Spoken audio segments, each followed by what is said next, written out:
강지훈, 32살, 서울 청담동 고급 주택가에 위치한 3층짜리 대형 저택의 주인이자 젊은 나이에 IT 기업을 일으켜 세운 재벌 CEO. 그날도 평소처럼 업무를 마치고 귀가하던 중이었다. 낮에는 햇살이 따가웠지만 해가 지고 난 저녁의 공기는 서늘했다. 그러나 청담동 거리의 고요함은 갑작스러운 브레이크 소리로 산산조각 났다. 끼. 검은색 벤츠의 바퀴가 인도턱에 가까이 붙으며 급정거했다. 차 앞에는 한 노인이 휘청이며 쓰러졌다. 남루한 옷차림에 지저분한 머리칼, 손에는 누더기 천조각 같은 걸 쥐고 있었다. 강지훈은 놀란 얼굴로 차량에서 내려 급히 다가갔다. 처음엔 분노가 치밀었다. 어떻게 고급 주택가 한복판에 이런 노숙자가 있을 수 있지? 하지만 그의 시선이 노인의 손목에 감겨있는 작은 파란색 뜨개질 손수건을 본 순간 심장이 멎는 듯한 충격이 밀려왔다. 그 손수건은 똑같았다. 어릴 적 어머니가 직접 떠준, 그리고 화재 속에서 사라지기 전 마지막으로 그의 손에 쥐어줬던 그 손수건과 그의 손이 떨리기 시작했다. 괜찮으세요? 지훈은 노인의 손에 닿으며 조심스럽게 물었다. 노인은 무언가 중얼거리며 그를 올려다보았다. 탁한 눈동자에는 삶의 고단함이 깊이 배어 있었지만 아주 짧은 순간 지훈은 익숙한 따뜻함을 느꼈다. 지훈아? 그는 숨을 멈췄다. 그 단어는, 그 이름은 단순한 우연인가? 아니면 기억의 잔재인가? 지훈 씨, 괜찮으세요? 그의 비서 한현서가 저택 안에서 달려나왔다. 그녀는 상황을 파악하자마자 놀라움과 걱정이 뒤섞인 얼굴로 지훈과 노인을 번갈아 바라보았다. 당장 병원에 연락하겠습니다. 아니, 우리 집 안으로 모셔. 네. 지금 이 분을요? 이러다 문제가 생기면. 괜찮아. 나를 믿어. 이분 무슨 이유에서인지 모르겠지만 그냥 지나칠 수 없어. 한현서는 말없이 고개를 끄덕였지만 그녀의 눈에는 의심이 가득했다. 평소 냉정하고 이성적인 강지훈이 이렇게까지 감정적으로 흔들리는 건 처음이었다. 저택 안 대리석 바닥 위로 노인의 발자국이 희미하게 남았다. 고급스러운 소파에 앉혀진 노인은 주위를 두리번거리며 불안한 눈빛을 보였다. 지훈은 물과 담요를 준비하고 연서에게 조용히 지시했다. DNA 검사를 의뢰해. 가능한 한 빠르게 결과를 원해. 정말 그럴 만큼 확신이 드시나요? 확신은 없어. 하지만 이 손수건, 이 눈빛, 그냥 느낌이 아니야. 뭔가 있어. 그날 밤 지훈은 잠들지 못했다. 그는 어린 시절을 떠올렸다. 5살 무렵 화재가 일어나기 전날 밤 어머니는 그에게 파란 손수건을 쥐어주며 말했다. 이건 엄마가 직접 만든 거야. 항상 너랑 함께 할 거야. 다음 날 집은 화염에 휩싸였고 어머니는 사라졌다. 누구도 그녀를 찾지 못했다. 사망 처리되었고 그 역시 먼 친척에게 보내져 자랐다. 이후 그는 성공했지만 마음 어딘가에는 언제나 구멍이 남아 있었다. 다음 날 아침 노인 이순자 씨는 점차 안정을 찾아갔다. 식사를 조금씩 받아들이고 말은 여전히 더듬었지만 지훈과의 눈맞춤을 피하지 않았다. 지훈은 조심스럽게 사진 한 장을 보여주었다. 자신이 어릴 때 어머니와 함께 찍은 희미한 흑백 사진. 노인의 손이 떨리며 사진 위에 내려앉았다. 이 아이는 저예요. 강지훈. 혹시 기억나세요? 노인은 대답 대신 손수건을 조심스레 들어 올렸다. 그리고 속삭이듯 말했다. 이거 내가 만들었어. 지훈이 주려고 만든 거야. 그 말은 지훈의 심장을 관통했다. 그는 눈을 감고 입술을 깨물었다. 어머니, 맞죠? 기억은 다 돌아오지 않았어도 마음은 기억하고 있죠. 나예요. 지훈이에요. 노인의 눈동자에 눈물이 맺혔다. 그녀는 아무 말도 하지 않았지만 손을 뻗어 지훈의 뺨을 어루만졌다. 그 순간 지우는 더 이상 의심하지 않았다. 이 여인이 바로 그의 어머니였다. 세상이 뭐라고 해도 이 진실은 마음으로 느낄 수 있었다. 하지만 진실은 언제나 단순하지 않다. 그들이 아직 알지 못하는 더 복잡한 과거와 그림자가 이들의 앞에 서서히 다가오고 있었다. 강지우는 그날 이후 업무를 모두 중단했다. 그의 머릿속은 오직 한 사람으로 가득했다.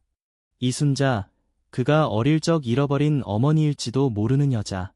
그녀의 손끝, 눈빛, 작은 습관 하나하나가 그의 기억 속 조각들과 겹쳐지고 있었다. DNA 검사 결과는 아직 도착하지 않았다. 하지만 지우는 마음속 어딘가에서 이미 답을 알고 있었다. 단지 과학적 증거가 그 직감을 뒷받침해주기만을 기다릴 뿐이었다. 저택의 한쪽에 마련된 조용한 방에서 이순자 씨는 조심스럽게 지내고 있었다. 처음 며칠은 경계를 놓지 못하고 방 구석에 웅크려 있었지만 시간이 지날수록 점차 안정을 찾아갔다.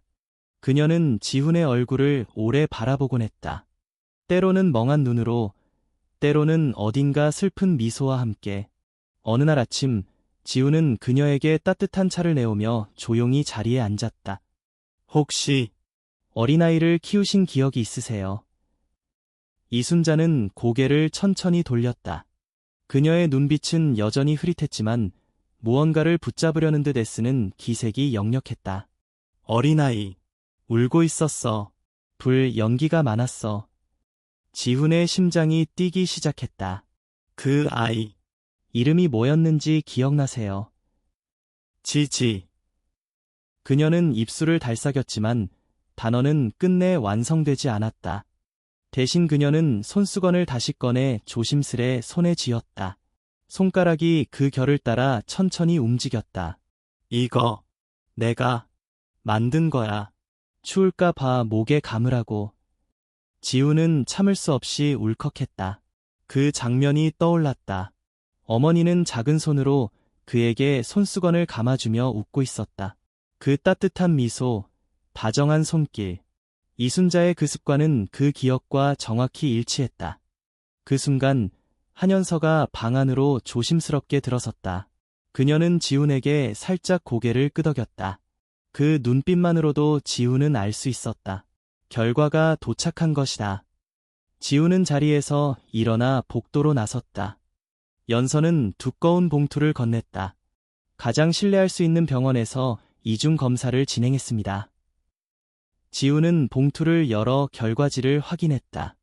손끝이 떨렸다. 99.99% 모자 관계.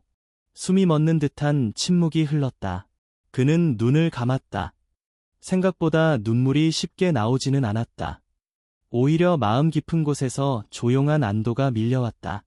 드디어 찾았다. 그토록 오랜 시간 기다려온 그 이름, 어머니. 지훈 씨, 괜찮으세요? 응, 너무도 괜찮아. 태어나서 처음으로 진짜 괜찮은 기분이야. 그는 다시 방으로 돌아가 조용히 어머니 앞에 앉았다. 손에 든 결과지는 아직 말하지 않았다. 말보다 먼저 그는 천천히 어머니의 손을 잡았다. 어머니, 정말 고생 많으셨어요.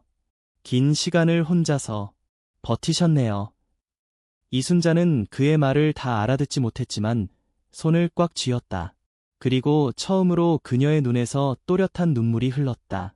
그 눈물은 기억의 눈물이라기보다는 마음이 반응한 눈물이었다. 그날 밤 지우는 어머니와 함께 저녁을 먹었다. 그녀는 많이 먹지는 못했지만 지훈이 먹는 모습을 흐뭇하게 바라보았다. 연서는 멀리서 그 장면을 지켜보며 조용히 미소를 지었다. 하지만 그 평온한 분위기 속에서도 연서의 마음 한켠에는 작은 불안이 자리 잡고 있었다. 너무 빨리, 너무 완벽하게 모든 게 이어지고 있는 것은 아닐까. 그리고 그녀의 예감은 며칠 후 현실이 되었다. 한 기자의 익명 제보로 강지훈의 집에 노숙자를 데려다 놓고 어머니라 주장한다는 루머가 인터넷 커뮤니티를 통해 퍼지기 시작했다.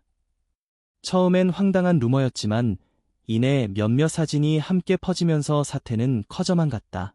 문제의 사진에는 이순자가 저택 앞에 쓰러져 있는 장면, 지훈이 그녀를 부축하는 모습이 담겨 있었다. 의도적으로 왜곡된 각도, 그리고 자극적인 제목이 달려 있었다. 강 CEO, 정신 이상 노숙자를 어머니라 주장. 연서는 즉시 인터넷 대응팀을 가동했고 루머 차단과 법적 조치를 준비했다. 하지만 한편으로는 더 큰 충격이 찾아왔다. 한 남자가 언론 인터뷰 요청을 보내왔다. 자신이야말로 이순자의 친아들이라는 주장과 함께였다. 이름은 민석진, 나이 35세, 스스로를 이순자 씨의 아들이라고 주장하고 있습니다. 가족 사진, 출생증명서, 심지어는 동영상까지 제출했어요. 지훈은 그 말을 듣고도 당황하지 않았다. 그는 이미 진실을 알고 있었다. DNA도, 기억도, 마음도 모두 이순자가 그의 어머니임을 증명하고 있었기에. 하지만 민석진이라는 이름은 그에게 낯설지 않았다. 오래전 아버지의 장례식에서 누군가 작은 목소리로 언급했던 이름. 이순자 씨, 예전엔 아이가 하나 더 있었대. 혹시 그의 마음 한가운데 오래 묻어두었던 공백이 다시 꿈틀거리기 시작했다. 민석진. 그 이름은 지훈의 귓가에 오래도록 맴돌았다. 자신이 이순자의 진짜 아들이라고 주장하며 기자들에게 인터뷰를 요청한 남자. 그가 내민 증거들은 결코 가볍지 않았다. 낡은 흑백 사진 속 젊은 시절의 이순자로 보이는 여인이 어린 소년을 안고 웃고 있었고 출생신고서에는 분명히 이순자라고 적혀 있었다. 결정적으로 그는 한 개의 짧은 영상을 공개했다. 영상 속에서 중년 여성의 흐릿한 목소리가 자장가를 부르고 있었고 그 멜로디는 다름 아닌 지훈이 매일 밤 어머니에게 들려주었던 바로 그 곡이었다. 자장자장 우리 아가. 연서는 증거들을 검토하며 정중히 물었다. 이 영상은 어디서 구하셨죠? 석진은 흐릿하게 웃었다. 어릴 때 엄마가 자주 불러주시던 노래예요. 오래된 테이프를 디지털로 변환한 거죠. 지훈은 아무 말도 하지 않았다. 그는 그저 모니터 속 석진의 얼굴을 바라보았다. 뭔가 어딘가 익숙한 기운이 있었다. 눈매의 곡선, 턱선의 각도, 무언가 설명할 수 없는 감정이 그를 압박했다.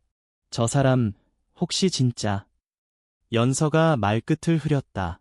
확인해보자. DNA 검사를 또 한 번 의뢰해. 이번엔 나랑 저 남자, 그리고 어머니, 셋 모두 비교해. 며칠이 지나고 석진은 지훈의 저택을 직접 방문했다. 기자들의 시선을 피하기 위해 야간에 비공식적으로 이루어진 만남이었다. 그는 고급 슈트를 입고 있었고 자세는 당당했지만 그 눈빛엔 무언가 흔들림이 있었다. 여기서 이러는 이유가 뭡니까? 지훈이 단도직입적으로 물었다. 나는 내 어머니를 찾고 싶을 뿐입니다. 내가 태어난 순간부터 지금까지 그녀는 내 인생의 결핍이었습니다. 갑자기 왜 이제 와서 나타난 겁니까? 갑자기라고요? 나는 수십 년 동안 그녀를 찾았어요. 하지만 기록은 없었고 행방도 묘연했죠. 그러다 최근 기사에서 당신이 노숙자 한 명을 어머니라 부른다는 얘기를 듣고 얼굴을 보고 알 수 있었어요. 그분은 우리 어머니예요. 당신은 확신합니까? 예, 확신합니다. 그리고 당신도 그럴 겁니다. 지훈은 순간 말을 잃었다. 민석진은 단호했지만 그 말투는 억지가 아니라 오히려 슬픔에 가까웠다. 이순자는 그 자리에 나오지 않았다. 그녀는 여전히 저택 안방에서 지내고 있었고 외부 자극에 대한 불안감이 여전했다. 지훈은 그녀를 지키기 위해 이 만남을 비공개로 진행하고 있었다. 며칠 후 DNA 결과가 도착했다. 한 장의 종이 위에 적힌 숫자는 지훈을 멍하게 만들었다. 99.98% 형제 관계, 그리고 99.99% 민석진과 이순자, 모자 관계. 지훈은 종이를 들고 조용히 앉았다. 눈앞이 흐려졌다. 어릴 적 어머니의 품이 떠올랐다. 언제나 자신만 바라봐주던 따뜻했던 그 시선. 그런데 이제 그는 알게 되었다. 자신이 모르는 또 하나의 시선이 같은 시간 다른 곳에서 같은 어머니를 향해 있었음을. 형제였다고. 그는 한동안 말이 없었다. 머릿속이 복잡했다. 놀라움, 혼란, 분노, 미안함, 감정이 한꺼번에 쏟아졌다. 그러다 이순자의 방으로 향했다. 그녀에게 말해야 했다. 이제는 진실을 마주할 시간이었다. 어머니. 그녀는 침대에 앉아 창밖을 바라보고 있었다. 지훈이 다가가자 천천히 고개를 돌렸다. 지훈아. 네, 저예요. 어머니. 그런데 한 가지 여쭤봐도 될까요? 그녀는 고개를 끄덕였다. 혹시 다른 아이가 있었나요? 저 말고 또 한 명. 그녀의 눈동자가 흔들렸다. 입술이 떨렸고 눈꺼풀이 천천히 감겼다. 그리고 그녀는 힘겹게 입을 열었다. 불이 너무 셌어. 아기 품에 안고 있었어. 연기 때문에 숨이 막혔고 누군가 나를 끌어냈어. 지훈은 숨을 죽였다. 그녀의 목소리는 여전히 불분명했지만 중요한 단어들이 나열되고 있었다. 그 사람들, 아기를 데려갔어. 그리고 나서 아무것도 기억나지 않았어. 이름도 얼굴도 다 잃었어. 지훈은 그녀의 손을 꼭 잡았다. 어머니, 괜찮아요. 지금이라도 기억해 주셔서 감사합니다. 그녀의 눈가에서 눈물이 흐르기 시작했다. 석진이, 그 아이가 살아있었구나. 그 이름을 들은 순간 지훈은 더 이상 의심하지 않았다. 모든 퍼즐이 맞춰지고 있었다. 그날 밤 그는 연서에게 말했다. 그를 다시 만나야 해. 그리고 어머니와도 만나게 해야 해. 어떤 결과가 오든 숨길 수는 없잖아. 연서는 조용히 고개를 끄덕였다. 하지만 지훈 씨 준비되셨어요. 지훈은 창밖을 바라보며 대답했다. 모르겠어. 하지만 준비되었든 아니든 그는 내 동생이야. 그리고 그날 밤 이순자는 처음으로 잠들기 전 지훈에게 말했다. 지훈아, 고맙다. 내가 나를 기억해줘서, 잊지 않아줘서. 그녀의 목소리는 나직했지만 그 안에는 30년의 기다림이 담겨 있었다. 민석진은 다시 강지훈의 저택에 나타났다. 이번에는 공식적인 요청을 통해서가 아닌 조용히 보내진 한 통의 메시지에 대한 응답이었다. 당신과 어머니를 만나고 싶습니다. 진실을 마주해야 할 시간입니다. 저녁 무렵 저택의 응접실. 긴 테이블 사이를 두고 지훈과 석진은 마주 앉았다. 한연서는 그들 곁에서 조용히 상황을 지켜보고 있었다. 이순자는 아직 나오지 않았다. 그녀는 여전히 감정적으로 불안정했고 갑작스러운 충격이 트라우마를 자극할 수도 있었기 때문이다. 당신도 알겠죠. 지훈이 먼저 말을 꺼냈다. DNA 검사 결과 어머니가 우리 둘 다의 어머니라는 사실. 석진은 고개를 천천히 끄덕였다. 알고 있습니다. 그리고 솔직히 믿고 싶지 않았습니다. 왜죠? 내가 살아온 전부가 거짓이었기 때문입니다. 그 말에 연서가 눈썹을 살짝 찌푸렸다. 석진은 눈을 내리깔고 말을 이었다. 나는 어릴 적부터 한 남자에게 길러졌습니다. 내 법적 아버지라고 말한 사람. 그는 나를 돌봤지만 항상 어머니에 대해 말할 때면 분노로 가득 찬 얼굴이었어요. 지훈은 조용히 손을 모으며 물었다. 그는 어머니에 대해 뭐라고 했죠? 당신 같은 아이를 선택하고 나를 버린 여자라고 했습니다. 화재가 나던 그날 어머니는 나를 데리고 도망치려 했다고. 하지만 결국 나를 두고 사라졌다고 했죠. 지훈의 눈에 순간 놀라움이 스쳤다. 너무도 정교하게 조작된 서사. 아니, 어쩌면 그 남자는 진실을 알고 있었기에 석진의 기억과 감정을 이용한 것일지도 몰랐다. 그 남자, 지금 어디 있습니까? 작년에 심장마비로 사망했습니다. 죽기 전까지도 어머니에 대한 미움은 사라지지 않았어요. 그래서 나도 어머니를 미워했습니다. 버림받았다고 믿었으니까요. 연서는 조용히 고개를 끄덕였다. 이해는 가지만 석진의 선택이 정당화되는 것은 아니었다. 그는 여전히 누군가의 신뢰를 훼손했고 어머니를 위험에 빠뜨릴 뻔했다.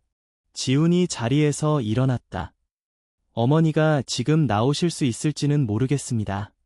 하지만 당신에게 그녀를 볼 기회를 주겠습니다. 대신 어떤 자극도 주지 마세요. 그녀는 여전히 회복 중입니다. 잠시 후 이순자가 연서의 부축을 받으며 거실로 나왔다. 석진의 눈이 커졌다. 그가 그토록 그리워했던 얼굴. 수많은 밤을 상상했던 바로 그 사람. 그녀는 예전과는 달랐지만 어딘가 깊숙한 곳에 그리운 냄새가 그대로 남아있는 듯했다. 이순자는 석진을 바라보며 멈칫했다. 그녀의 눈동자가 흔들렸다. 이 사람은 어머니, 이분은 석진이에요. 어머니의 둘째 아들이에요. 그녀는 천천히 고개를 끄덕였다. 그리고 다가가 그의 손을 살짝 잡았다. 석진, 내 아기, 너였구나. 그 순간 석진은 더 이상 말을 잇지 못했다. 그의 눈에는 눈물이 고였다. 그는 어머니의 손을 잡은 채 깊이 고개를 숙였다. 미안해요. 엄마. 난 당신을 미워했어요.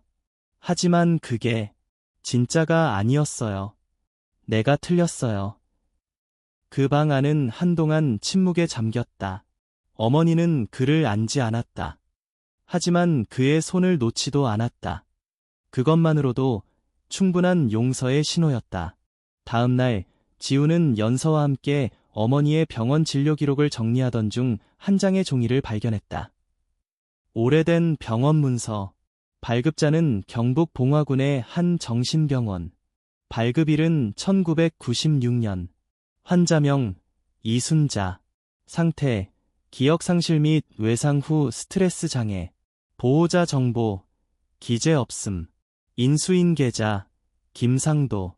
지훈의 눈이 커졌다. 김상도. 바로 석진을 키운 남자의 이름이었다. 이 사람. 어머니를 데려갔던 사람이야. 연서도 종이를 받아들여 한참을 바라보다 말했다. 우연이 아니었군요. 그는 어머니를 구조한 것이 아니라 감금하고 아이까지 데려간 거예요. 지우는 한 손으로 관자놀이를 눌렀다. 사실은 이보다 더 무거웠다. 이제는 단순한 형제의 문제도 아니었다. 누군가의 의도된 조작, 어머니의 삶을 지운 음모, 그리고 그것을 되돌려야 할 책임이 남아있었다. 이걸 밝혀야 해요. 연서는 단호하게 말했다. 그렇지 않으면 이 모든 건 또 다른 비극으로 끝나게 될 거예요. 지우는 고개를 끄덕였다. 그리고 깊은 숨을 내쉬며 중얼거렸다. 진실은 숨길 수 없어. 끝까지 찾아야 해. 어느새 늦가을. 서울의 밤 공기는 날카로웠고 청담동 저택의 정원에도 찬바람이 스며들기 시작했다. 강지우는 자신의 방 창가에 앉아 창밖을 바라보고 있었다. 어머니 이순자는 잠이 들었고 민석진은 며칠 전 고향으로 잠시 돌아갔다. 마음의 정리를 위해서라 했다.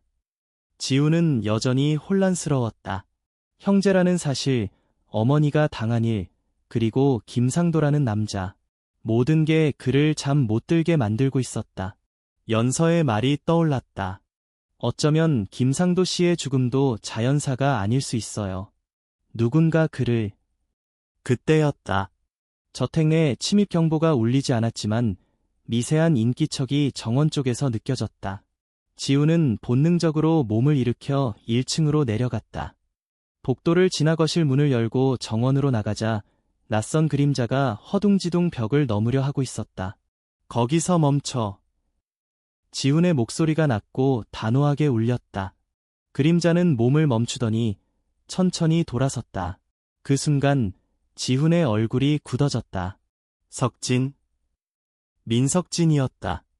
어두운 얼굴, 피곤에 절은 눈빛, 손에는 작은 검은 가방이 들려 있었다. 이러고 있는 거지? 석진은 입을 다물고 있었다. 하지만 그의 손끝은 떨리고 있었다. 가방 내려놔. 그리고 들어가서 얘기하자. 석진은 한참을 망설이다 천천히 가방을 바닥에 내려놓았다. 그제서야 지우는 그를 데리고 다시 거실로 들어왔다. 연서가 놀라며 달려왔다. 무슨 일이에요? 민석진 씨가 정원에서 뭔가 하려던 것 같아. 지훈이 가방을 열어보자 그 안에는 수면제, 위조된 여권, 대량의 현금이 들어있었다. 연서가 숨을 삼켰다. 당신 어머니를 데려가려고 했죠? 석진은 고개를 떨군 채 아무 말도 하지 않았다. 하지만 입술은 희미하게 떨리고 있었다. 왜 그랬어요? 우리가 이미 가족이라는 걸 알았잖아요. 어머니도 당신을 기억하고 받아들이셨어요. 그런데 석진은 천천히 고개를 들었다. 그의 눈에는 후회와 절망이 뒤섞여 있었다. 무서웠어요. 뭐가? 당신과 어머니 사이의 끈, 나는 그 안에 끼어들 수 없을 것 같았어요. 결국 나는 늘 뒷전일 거라고. 어머니는 날 떠난 적 없다고 해도 난 평생 버림받은 감정으로 살았어요. 그렇다고 이런 식으로 어머니를 데려가려 한 거냐?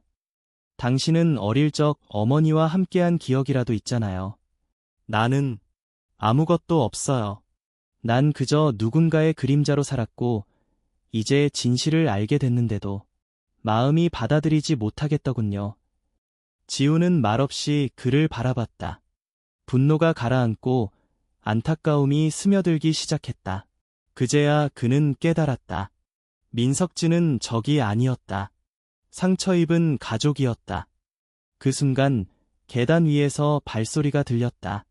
연서가 돌아보며 입을 열려던 찰나 이순자가 조심스럽게 계단을 내려오고 있었다. 지훈아, 무슨 일이니? 지훈은 그녀에게 다가가 손을 잡았다. 괜찮아요. 어머니, 석진이 형이 왔어요. 이순자는 민석진을 바라보았다. 그녀의 눈빛은 놀람과 슬픔, 그리고 무언가 단단한 결심이 섞여 있었다. 석진아, 너 지금 떠나려 했니? 석진은 고개를 숙인 채 말했다. 그럴 생각이었어요. 무서웠어요. 엄마가 날 다시 버릴까봐. 이순자는 한참을 말없이 바라보다가 천천히 그의 앞으로 걸어갔다. 그녀는 떨리는 손으로 그의 뺨을 쓰다듬었다. 미안하다. 정말 미안하다. 석진의 눈에서 눈물이 흘렀다. 그는 그 자리에 무릎을 꿇었다. 저도 미안해요. 엄마를 의심했고 도망치려 했어요. 하지만 너무 그리웠어요. 이 말을 꼭 듣고 싶었어요. 엄마라고, 나도 당신의 아들이라고. 지우는 조용히 뒤로 물러섰다. 그 순간만큼은 어머니와 동생만을 위한 시간이었다. 다음 날 아침, 지우는 연서와 함께 거실에서 커피를 마시고 있었다. 밤사이 일이 꿈처럼 느껴졌지만 마음 한구석이 확실히 가벼워진 것을 느꼈다. 이제 어쩔 생각이세요? 연서가 물었다. 이제 진짜 가족으로 살아야죠. 상처가 있어도 진심이 있다면 회복할 수 있다고 믿어요. 연서는 조용히 고개를 끄덕였다. 그날 저녁, 지우는 정원에 있는 오래된 벤치에 앉아 있었다. 석진이 조용히 다가와 옆에 앉았다. 오늘 어머니가 나한테 손편지를 주셨어요. 지훈과 석진, 둘 다 내 전부다 라고 쓰여 있었어요. 지훈은 웃음 지었다. 이제 우리 진짜 형제가 됐네. 석진은 처음으로 미소를 지으며 말했다. 고맙다, 형. 그들은 아무 말 없이 앉아 가을바람을 함께 맞았다. 그러나 그들이 모르는 또 하나의 진실은 아주 먼 곳에서 조용히 눈을 뜨고 있었다. 며칠 후 강지우는 민석진과 함께 경북 봉화에 있는 옛 정신병원을 찾았다. 어머니 이순자가 30년 전 기억을 잃은 채 머물렀던 장소였다. 병원은 이미 폐쇄된 지 오래였고 붉은 벽돌 외벽은 군데군데 갈라져 있었다. 병원의 문을 지나 안으로 들어서자 먼지 쌓인 복도와 삐걱거리는 나무 바닥이 오래된 세월을 말해주고 있었다. 지우는 손에 쥔 오래된 진료기록 사본을 확인하며 문서에 기록된 병실 번호로 향했다. 305호. 그 문 앞에 멈춰선 순간 두 사람 모두 말없이 잠시 멈췄다. 문을 여는 지훈의 손이 조심스러웠다. 낡은 병실 안은 아직 가구들이 그대로 남아 있었다. 침대, 작은 책상, 벽에 붙은 메모들. 모두 낡았지만 어딘가 따뜻한 기운이 감돌았다. 마치 누군가의 흔적이 여전히 남아있는 듯했다. 석진은 조용히 벽 쪽으로 다가가 손끝으로 벽에 남겨진 흔적을 문질렀다. 그 위엔 희미하게 남은 글자 하나가 보였다. 지훈도 그 글자를 바라보며 숨을 멈췄다. 지훈, 내 이름이야. 석진은 고개를 돌려 지훈을 바라보았다. 여기서도 형을 기억하고 있었던 거야. 기억은 잃었어도 마음은 잊지 않았던 거야. 지훈은 입을 다물지 못한 채 천천히 병실을 둘러보았다. 그러다 책상 서랍을 열었고 안쪽 깊숙한 곳에서 낡은 흰 봉투 하나가 나왔다. 겉면에는 희미한 필체로 쓰인 글이 있었다. 혹시라도 기억이 돌아온다면 이 편지를 지훈에게 전해주세요. 지훈은 봉투를 조심스럽게 열었다. 안에는 노란 비드로 바랜 편지 한 장이 들어있었다. 떨리는 손으로 편지를 펼쳤다. 글씨는 또렷하지 않았지만 분명히 어머니의 글씨체였다. 지훈아, 이 편지를 내가 읽는 날이 올 수 있을지 모르겠구나. 엄마는 지금 자신이 누구인지도 왜 여기 있는지도 몰라. 하지만 한 가지는 잊지 않고 있어. 너를 안고 마지막으로 불렀던 그 이름, 지훈. 엄마는 너를 사랑해. 그날 밤 불길 속에서 너를 잃었을 때 내 마음도 함께 무너졌단다. 혹시라도 내가 널 찾지 못하더라도 꼭 기억해줘. 엄마는 널 버린 게 아니야. 널 찾고 싶었고 다시 안고 싶었고 그 따뜻한 손을 다시 잡고 싶었단다. 그리고 혹시 내가 석진이를 찾게 된다면 그 아이를 용서해 주렴. 그 애도 엄마가 지켜주지 못한 내 아이야. 편지를 다 읽었을 때 지훈은 눈을 감았다. 말없이 울음이 그의 눈가를 타고 흘러내렸다. 그 옆에서 석진도 조용히 고개를 숙였다. 서로의 숨결만 들릴 뿐 병실은 침묵에 잠겼다. 잠시 후 두 사람은 병원 옥상으로 올랐다. 탁 트인 하늘과 멀리 펼쳐진 산들. 그곳에서 불어오는 바람은 선선하고 맑았다. 지훈은 주머니에서 작은 봉투 하나를 꺼냈다. 그 안에는 어머니가 병원에 머무르던 당시 남겼던 오래된 머리카락 샘플이 들어있었다. 이곳에서 어머니의 흔적이 멈췄지만 우리에겐 계속 이어질 기억이 있어. 석진아, 우린 이 이야기를 묻어둘 게 아니라 세상에 알릴 필요가 있어. 석진은 잠시 망설이다 고개를 끄덕였다. 맞아. 어머니가 겪은 일, 그저 개인의 비극으로 끝나서는 안 돼. 며칠 후 지훈은 서울로 돌아와 변호사와 상담을 시작했다. 어머니의 병원 기록, 김상도의 사망 경위, 보호자 등록 없이 수용된 사례들, 그리고 그와 같은 피해자가 더 있었는지 조사하기 위한 정식 절차를 밟기 시작했다. 연서는 이를 조용히 지원하며 지훈 곁을 지켰다. 그러던 중 뜻밖의 자료가 한 통 도착했다. 과거 정신병원에서 간호사로 일했던 한 여성이 남긴 자필기록 복사본이었다.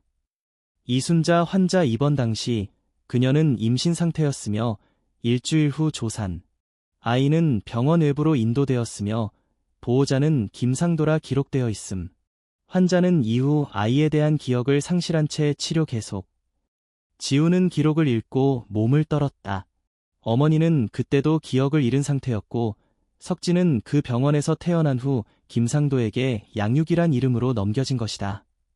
그것은 구조가 아니라 납치에 가까운 행위였다. 지훈은 주먹을 꽉 쥐며 말했다. 이건 반드시 밝혀야 해. 그날 밤 그는 어머니에게 편지를 보여드렸다. 이순자는 편지를 오래도록 바라보다 조용히 말했다. 그 병원에서 글을 썼던 기억은 없지만 그 마음은 알겠어. 지훈아, 엄마는 내가 자랑스러워. 그리고 석진이 그 애도 결국 돌아왔잖니. 이제는 우리가 지켜줘야 해. 지훈은 고개를 끄덕였다. 그는 어머니의 손을 꼭 잡았다. 손끝이 따뜻했다. 가족이라는 이름은 때로는 피보다 깊은 상처와 화해로 묵인다. 지우는 이제 알았다. 이 모든 시간이 단지 한 사람을 찾기 위한 여정이 아니라 잃어버린 마음을 회복하는 여정이었다는 것을. 며칠이 흐른 뒤 강지우는 변호사와 함께 공식 고발장을 서울중앙지검에 제출했다. 정신병원에서의 불법 감금, 아동 인도 및 입양 과정의 불법성, 김상도의 행적에 얽힌 비리 가능성까지 이 사건은 단순한 개인사의 문제가 아닌 제도적 어둠을 드러내는 사회 문제로 확장되었다. 언론은 빠르게 반응했다. 30년 만에 어머니를 찾은 기업가, 잃어버린 진실을 추적하다라는 제목의 기사가 주요 포털을 장식했고, 지훈의 이름은 하루아침에 이슈의 중심에 섰다. 기자회견 후 한동안 조용하던 미디어가 다시 움직이기 시작했고, 대중의 반응은 뜨거웠다. 하지만 모든 반응이 호의적인 것은 아니었다. 몇몇 기사에는 지훈의 진정성을 의심하는 댓글도 달렸다. 이 모든 게 쇼 아니냐, 재산 상속 문제로 만든 이야기일 수도 있다는 식의 악의적인 반응은 지훈을 괴롭혔다. 연서는 그런 지훈의 곁에서 말없이 손을 잡아주며 말했다. 사람들의 입은 막을 수 없어. 하지만 진실은 스스로 증명되잖아. 지훈 씨가 왜 이걸 시작했는지 가장 잘 아는 건 바로 어머님이고 형이에요. 지훈은 고개를 끄덕였다. 맞다. 이 여정의 시작은 쇼가 아닌 기억을 잃은 어머니의 손끝에 있던 작은 청색 니트 조각이었다. 그날 밤 지훈은 석진과 함께 어머니 이순자의 방을 찾았다. 석진은 여전히 말이 적었지만 그의 눈빛에는 이전과는 다른 책임감이 엿보였다. 그는 병원 자료를 넘겨보며 조심스레 입을 열었다. 내가 태어난 곳, 내가 키워진 곳 모두 거짓이었어. 지훈은 석진을 바라보며 말했다. 거짓 속에서도 진짜는 존재해. 너는 어머니의 아들이고 내 동생이야. 그건 변하지 않아. 석진의 눈가가 떨렸다. 그는 마치 오래된 무거운 짐을 내려놓은 듯 숨을 내쉬었다. 형, 나 사실 기억나는 게 조금 있어. 지훈은 놀란 듯 그를 바라보았다. 어릴 적 어두운 방에 누워 있었어. 누군가 노래를 불러줬고 부드러운 손이 내 머리를 쓰다듬었어. 그건 김상도의 손이 아니었어. 그 사람은 거칠고 무서웠거든. 따뜻했던 그 손 어머니였던 것 같아. 지훈은 조용히 고개를 끄덕였다. 기억은 완벽하진 않아도 마음은 기억해. 그 따뜻함이 거짓일 수는 없잖아. 며칠 후 수사기관은 과거 김상도의 병원 운영 당시 불법 입양 브로커와 연결된 통신 자료를 확보했다.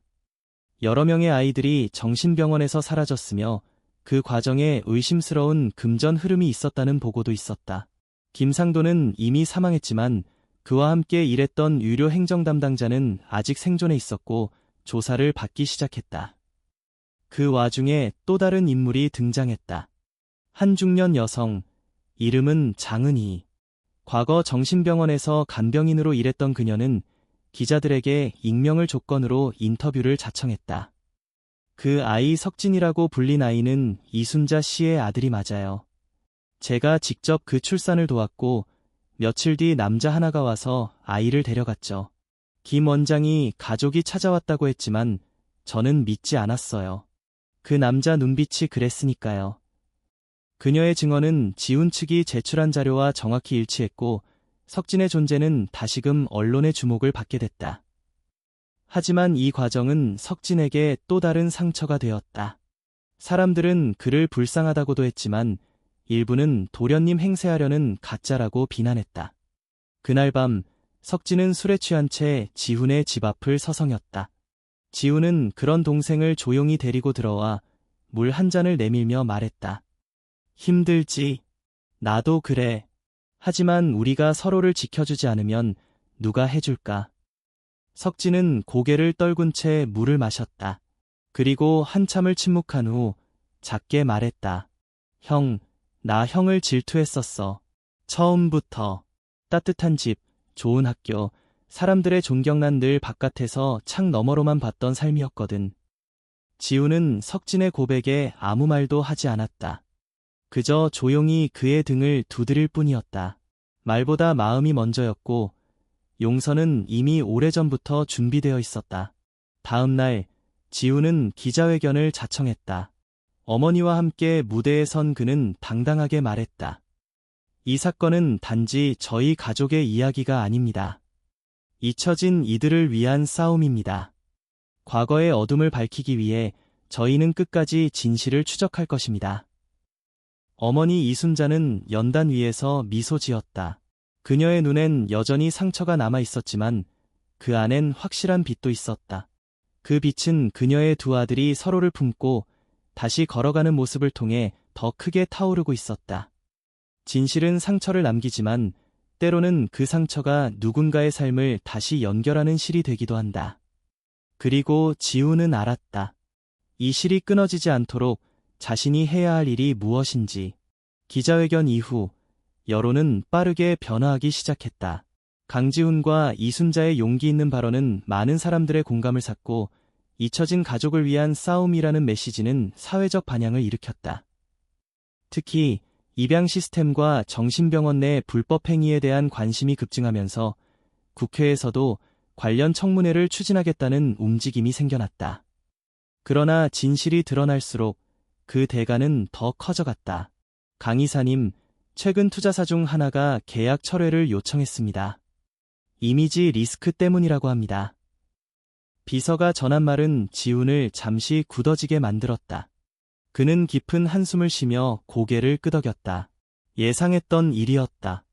그의 개인적인 싸움이 점점 기업 경영에도 영향을 미치기 시작한 것이다. 주가는 하락세를 보였고 이사진 일부는 비공식적으로 지훈의 사임을 논의하고 있었다. 이 사실을 들은 석진은 형의 사무실로 찾아와 말했다. 형, 이쯤에서 그만두는 게 어때? 너무 많은 걸 잃고 있어. 지훈은 조용히 고개를 저었다. 내가 지키려는 건 단지 회사가 아니야. 어머니, 그리고 너, 우리 가족이 다시는 무너지지 않도록 하는 게 내 진짜 싸움이야. 그 말에 석진은 말문이 막혔다. 그는 형의 등을 바라보며 처음으로 진심으로 존경이라는 감정을 느꼈다. 한편 연서는 여전히 지훈의 곁을 지키며 든든한 조력자가 되어주고 있었다. 그녀는 언론 대응, 법률 문서 정리, 그리고 무엇보다 지훈의 마음을 지탱하는 존재였다. 그러던 어느 날 연서는 우연히 병원에서 오래된 서류를 발견하게 된다. 이순자와 관련된 유료 기록 중 일부가 누군가에 의해 은폐되었다는 증거였다. 그중 한 장에는 낯선 남자의 이름이 적혀 있었다. 최재문, 보호자 명시. 연서는 즉시 조사에 착수했다. 그리고 며칠 뒤 충격적인 사실이 밝혀졌다. 최재문은 과거 김상도의 사업 파트너였으며 이순자가 실종된 직후 그녀를 병원에 입원시킨 장본인이었다. 더 놀라운 건 그는 현재 모 대기업의 고문직에 있으며 정치계와도 연계된 인물이었다. 지훈은 이 정보를 받고도 한참을 말이 없었다. 그러다가 조용히 말했다. 그 사람, 이 모든 사건의 연결고리일 수도 있어. 그날 밤 지훈은 어머니에게 조심스레 물었다. 어머니, 혹시 재문이라는 이름 기억나세요? 이순자는 한동안 눈을 감은 채 가만히 있었고 이내 입을 열었다. 재문 예전에 내 아버지의 사업 동료였어. 한 번은 나한테 접근했지. 남편이 자리를 비운 사이 내게 다가왔어. 무섭고 혐오스러웠어. 지우는 손에 힘이 들어갔다. 혹시 그 사람과 갈등이 있었어요? 이순자는 고개를 끄덕였다. 내가 거절했더니 그 후부터 자주 따라다녔어. 어느 날 그날 밤 불이 나던 날 난 집에 혼자 있었고 그가 찾아왔어. 난 문을 걸어 잠갔지만 그리고는 그 다음부터 기억이 끊겨. 지훈의 얼굴이 굳어졌다.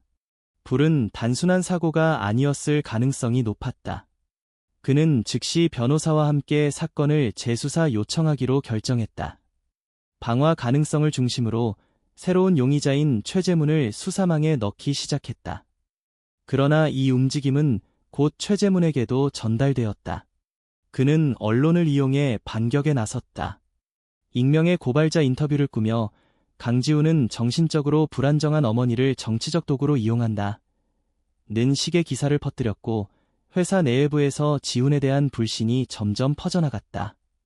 그 와중에 지훈은 어머니를 지키기 위해 그녀의 인터뷰를 철저히 막았다. 그는 말했다.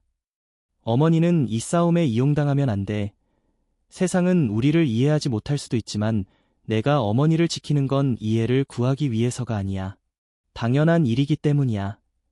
하지만 이 결정은 연서와의 관계의 균열을 만들기 시작했다. 연서는 현실을 직시하고 있었고 전략적으로 행동해야 할 시기임을 강조했다.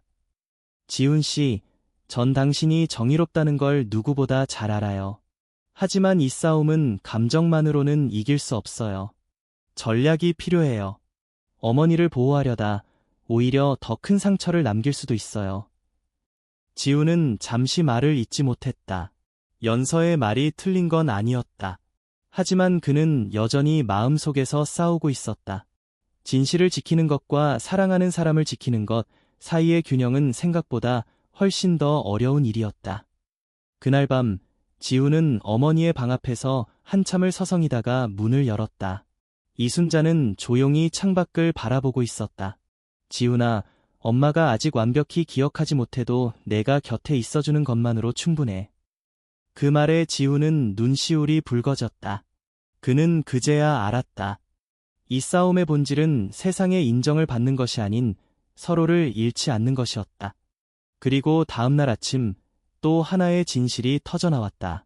한 전직 경찰이 익명으로 제공한 제보에 따르면 당시 방화 사건은 고의였으며 수사 결과가 조작되었다는 문서가 존재했다는 것. 그 문서에는 최재문과 당시 경찰서장 간의 금전거래 정황까지 암시되어 있었다.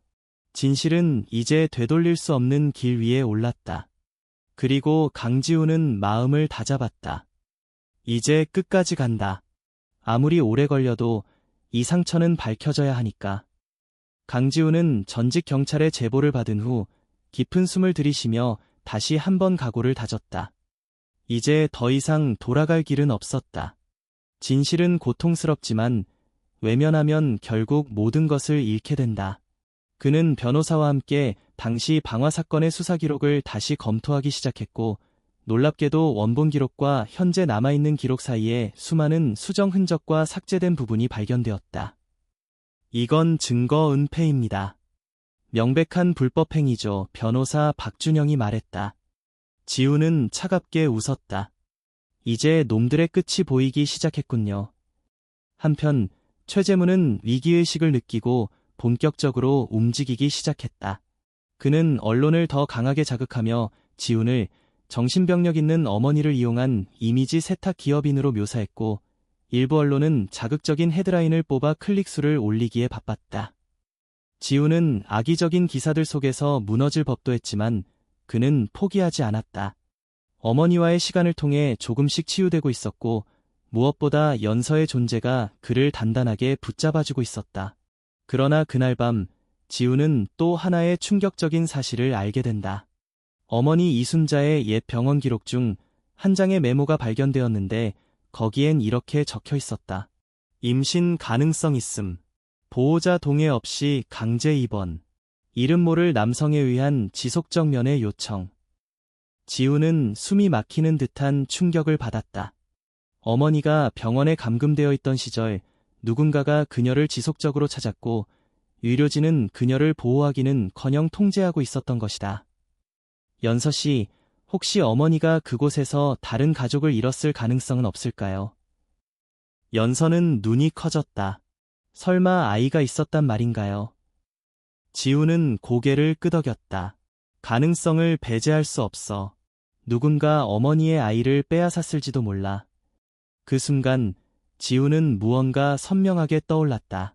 기자회견 당일 자신을 형이라 부르며 등장했던 이재훈이라는 남자. 그의 말투, 반응, 심지어 어머니가 혼란스러워했던 표정. 모든 퍼즐이 하나로 맞춰지기 시작했다. 그가 어쩌면 어머니가 병원에서 낳았던 아들일 수도 있어. 연서는 충격의 말을 잇지 못했다. 그 가능성은 너무도 무겁고 동시에 위험했다. 진실이 그렇다면 이재훈은 단순한 사기꾼이 아니라 또 다른 피해자일 수도 있었다. 며칠 뒤 지우는 이재훈에 대한 조사를 통해 그가 어릴 적 한 보육원에서 자랐다는 사실을 알아냈다. 보육원 기록에는 친부모 이름이 없었고 출생지 역시 불분명하게 기재되어 있었다. 결정적인 단서는 그의 혈액형이 이순자와 동일하다는 점이었다. 지우는 곧바로 변호사를 통해 법적 절차에 따라 이재훈에게 친자 확인을 제안했다. 이재훈은 처음에는 비웃듯 거절했지만 며칠 뒤 혼란스러운 표정으로 다시 지훈을 찾아왔다. 만약 내가 정말 그녀의 아들이라면 그럼 난 뭐가 되는 거죠? 지훈은 담담하게 대답했다. 너는 우리 가족이 되는 거야. 진실이 무엇이든 나는 진심으로 알고 싶어. 너도 마찬가지일 거라 믿는다. 이재훈은 결국 DNA 검사를 받기로 동의했고 결과는 놀라웠다. 99.99% 일치. 이순자는 병원에서 아들을 낳았고 기억을 잃은 채로 헤어지게 되었던 것이다. 이재훈은 그녀의 또 다른 아들, 그리고 지훈의 동생이었다. 소식을 들은 이순자는 며칠 동안 말이 없었다. 그러나 어느 날 아침 식탁에서 조용히 입을 열었다. 그 아이, 내가 품에 안지 못하고 보냈던 항상 가슴이 저려왔던 이름 모를 아이. 지훈은 어머니의 손을 꼭 잡으며 말했다. 어머니, 이제 잃어버린 시간이 있다면 함께 되찾아 가면 돼요. 어머니 혼자가 아니니까요. 이순자는 천천히 고개를 끄덕이며 눈물을 흘렸다. 그러나 반전은 거기서 끝나지 않았다. 이재훈은 자신의 출생의 비밀을 알고 난 후 깊은 충격에 빠졌고 동시에 분노를 느꼈다. 자신이 자라온 삶은 거짓 위에 세워진 것이었고 누군가의 선택으로 부모를, 형을, 삶을 잃어야 했다. 나는 왜 버려졌던 거죠? 그는 조용히 지훈에게 물었다. 지훈은 대답할 수 없었다. 왜냐하면 그 누구도 그런 대답을 내릴 수 없기 때문이었다. 그날 밤 이재훈은 홀로 최재문의 사무실을 찾아갔다. 당신이 그날 어머니에게 무슨 짓을 했는지 난 알고 싶습니다. 최재문은 비웃으며 말했다. 그녀는 모든 걸 잊었어. 너도, 형도 다 나 때문에 살아남은 거야. 너는 내가 만들어낸 작품이야. 이재훈의 눈이 흔들렸다. 그 말 다시 한번 해보시죠. 분노와 복수, 그리고 진실 사이에서 흔들리는 이재훈. 그는 과연 어떤 선택을 할 것인가? 그리고 지훈과 어머니, 이 가족은 과거의 그림자에서 완전히 벗어날 수 있을 것인가? 다음은 마지막을 향해 가는 고통스러운 결단의 순간이다. 최재문의 말은 이재훈의 내면 깊은 곳을 건드렸다. 그는 오랜 시간 동안 자신이 누구인지, 왜 그렇게 방치되었는지를 알지 못한 채 살아왔고, 이제야 그 실마리를 찾아냈지만 진실은 생각보다 더 잔혹했다. 내가 당신의 작품이라고요. 그는 낮게 을조리며 주먹을 불끈 쥐었다. 당신 같은 인간이 나를 길러온 기억은 없어. 하지만 내 존재의 일부에 당신이 남아있었다는 사실이 역겹습니다. 최재문은 의자에 앉아 비웃듯 말했다. 감정이 격해졌군. 그렇다고 과거가 바뀌진 않아. 이재훈은 조용히 말했다. 그럼 내가 미래를 바꿔드리겠습니다. 법적으로든 인간적으로든 당신의 죄는 반드시 드러날 거예요. 며칠 후 지훈은 어머니와 함께 이재훈을 정식으로 집으로 초대했다. 이순자는 조용히 이재훈의 손을 잡으며 말했다. 나는 내가 태어난 것도 기억하지 못해. 얼마나 아팠을까? 얼마나 외로웠을까?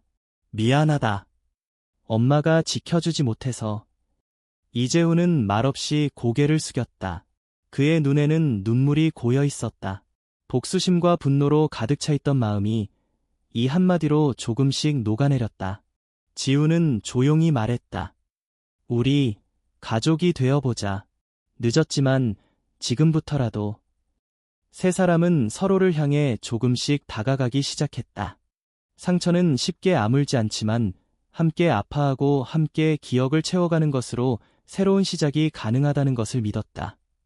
그 무렵 경찰은 드디어 최재문과 그 하수인들을 공식 기소했다. 유료 기록 조작, 위법 감금, 방화 공모 정황 등 새로운 증거들이 드러나면서 사건은 사회적으로도 큰 반향을 불러일으켰다. 언론도 다시 움직였다. 이번엔 가족을 되찾은 기업인 강지훈이라는 제목으로 지훈의 진심 어린 행보와 어머니와의 재회, 그리고 숨겨졌던 진실에 대해 조명하기 시작했다. 어머니 이순자는 점점 더 명료한 정신을 되찾아갔고, 비록 모든 기억이 돌아오지는 않았지만 그녀는 지금의 삶을 온전히 받아들이기로 했다. 봄이 다시 찾아왔고 지훈은 어머니와 이재훈, 그리고 연서와 함께 공원에 나들이를 갔다. 햇살은 따뜻했고 벚꽃은 흐드러지게 피어 있었다. 형, 이재훈이 처음으로 그렇게 불렀다. 지훈은 고개를 돌려 그를 바라보며 웃었다. 응. 형처럼 살아보고 싶어요. 누군가를 지키는 사람으로. 지훈은 천천히 고개를 끄덕였다. 그럼 나랑 같이 하자. 지금부터 우리가 서로를 지켜주는 거야. 나도 완벽하지 않지만 가족이니까. 이순자는 그 두 사람을 지켜보다가 조용히 연서에게 말했다. 지훈이가 변했어요. 예전엔 늘 무표정하고 차가웠는데 지금은 사람이 따뜻해졌네요. 연서는 웃으며 말했다. 어머님 덕분이에요. 어머니를 찾은 그 순간부터 지훈 씨는 진짜 자신을 되찾기 시작했거든요. 이순자는 고개를 끄덕이며 하늘을 바라봤다. 흐드러지는 벚꽃 사이로 햇살이 스며들었고 마치 과거의 어둠을 모두 씻어내는 듯했다. 며칠 후 지훈은 기자회견을 열었다. 이번에는 기업가로서가 아니라 한 사람의 아들로서, 형으로서, 그리고 인간으로서 대중 앞에 섰다. 30년 전 제 어머니는 화재로 인해 가족과 떨어졌고 오랜 시간 기억을 잃은 채 거리를 떠돌았습니다. 저는 어머니를 찾기 위해 삶의 많은 부분을 희생해왔습니다. 그리고 지금 저는 어머니를 되찾았고 잃어버린 동생까지도 찾았습니다. 저는 이야기를 나누는 이유는 단 하나입니다. 진실은 언젠가 반드시 드러난다는 것입니다. 그리고 가족은 그 무엇으로도 대체할 수 없는 존재라는 사실을 말씀드리고 싶었습니다. 기자회견이 끝난 후 많은 이들이 지훈의 진심 어린 고백에 감동을 받았고 최재문의 범죄는 국민적인 공분을 사게 되었다. 몇 달 후 이재훈은 정식으로 개명 신청을 하고 강지훈의 가족으로 등록되었다. 그는 과거의 이름과 과거의 삶을 뒤로하고 새로운 삶을 시작하기로 결심했다. 지훈은 어머니의 이름을 딴 순자복지재단을 설립하고 거리의 노인들과 무연고자들을 위한 유료 및 거주 지원 프로젝트를 시작했다. 이는 단순한 기부가 아니라 지훈의 삶 전체가 바뀌었음을 상징하는 새로운 이정표였다. 어느 날 오후 세 사람은 재단 앞벤치에 앉아 있었다. 햇빛은 부드럽고 사람들의 웃음소리가 멀리서 들려왔다. 지훈아, 이순자가 말했다. 네, 어머니. 넌 정말 강한 아이구나. 그리고 이제 더 이상 가슴에 슬픔만 품고 살지 않았으면 해. 내가 내 아들이라서 정말 자랑스러워. 지훈은 조용히 어머니의 손을 잡았다. 저도 어머니가 제 어머니라서 감사합니다. 이재훈도 조용히 고개를 끄덕였다. 가족이라는 게 이렇게 따뜻한 거였군요. 세 사람은 말없이 서로를 바라보았다. 과거는 사라지지 않는다. 그러나 과거에 얽매이지 않고 그것을 껴안고 앞으로 나아가는 것. 그것이 그들의 선택이었고 이제 그들의 삶은 희망이라는 두 글자 안에서 다시 시작되고 있었다.